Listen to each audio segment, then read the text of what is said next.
నిఘా తెలుగు టీవీకి స్వాగతం. శృంగరపుకోట నియోజకవర్గంలో డాక్టర్ బిఆర్ అంబేద్కర్ జయంతి వేడుకలు ఘనంగా నిర్వహించారు. ఈ సందర్భంగా ఎస్కోట ఎమ్మెల్యే కోల లలిత కుమారి అంబేద్కర్ ఆశయ సాధనే తన ధ్యేయమని స్పష్టం చేశారు. మంగళవారం ఎస్కోట మరియు ఎల్కోట జంక్షన్ల వద్ద ఉన్న అంబేద్కర్ విగ్రహాలకు పూలమాలలు వేసి ఎమ్మెల్యే నివాళులర్పించారు. అనంతరం మాట్లాడిన ఆమె అంబేద్కర్ గారి ఆశయాలను స్ఫూర్తిగా తీసుకొని నియోజకవర్గ సమగ్ర అభివృద్ధి, అణగారిన వర్గాల సంక్షేమం కోసం నిరంతరం కృషి చేస్తామని తెలిపారు. సమాజ స్థాపన కోసం అంబేద్కర్ చేసిన పోరాటం ప్రతి ఒక్కరికి ఆదర్శమని పేర్కొన్న ఎమ్మెల్యే ఆయన అందించిన రాజ్యాంగ ఫలాలు సమాజంలోని చివరి వ్యక్తికి చేరేలా ప్రభుత్వం కట్టుబడి ఉందన్నారు. పేదలు, వెనుకబడిన వర్గాల హక్కుల కోసం అంబేద్కర్ చేసిన కృషి చిరస్మరణీయమని కొనియాడారు. అంబేద్కర్ సిద్ధాంతాలను కేవలం స్మరించుకోవడం మాత్రమే కాకుండా ఆచరణలో పెట్టాలని పిలుపునిచ్చిన ఆమె నియోజకవర్గంలో విద్య, వైద్యం, మౌలిక సదుపాయాల్లో అణగారిన వర్గాలకు ప్రాధాన్యత ఇస్తామని తెలిపారు. ఈ కార్యక్రమంలో స్థానిక ప్రజాప్రతినిధులు, కూటమి పార్టీ నాయకులు, కార్యకర్తలు మరియు పెద్ద సంఖ్యలో ప్రజలు పాల్గొని అంబేద్కర్కు ఘన నివాళులర్పించారు.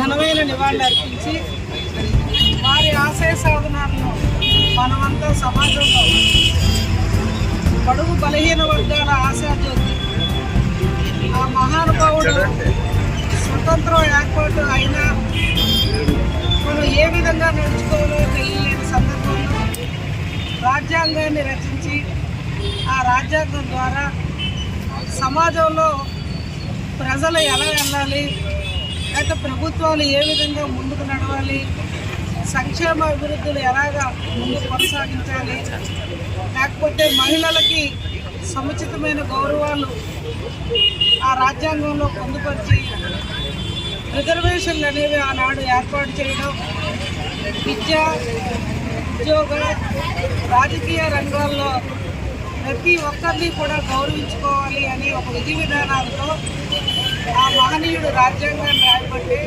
ఇవాళ సమాజంలో మనం కూడా నడుచుకోగలుగుతా ఉన్నాం.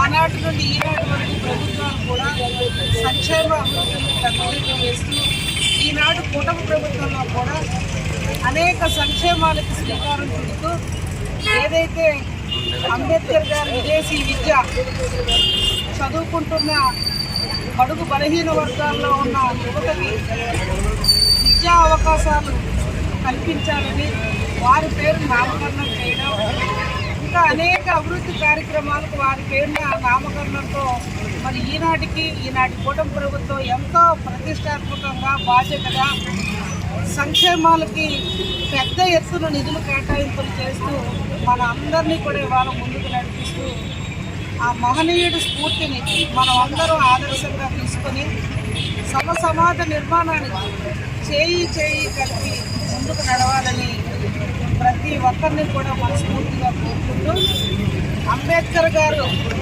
ఏ ఒక్కరు వారు కారు, మన అందరి వారు అని చెప్పి ప్రతి ఒక్కరూ సమాజంలో తెలుసుకోవాలి. అంబేద్కర్ గారి పండుగ మన అందరి పండుగ. ఆయన జయంతి అంటే మన అందరికీ ఎంతో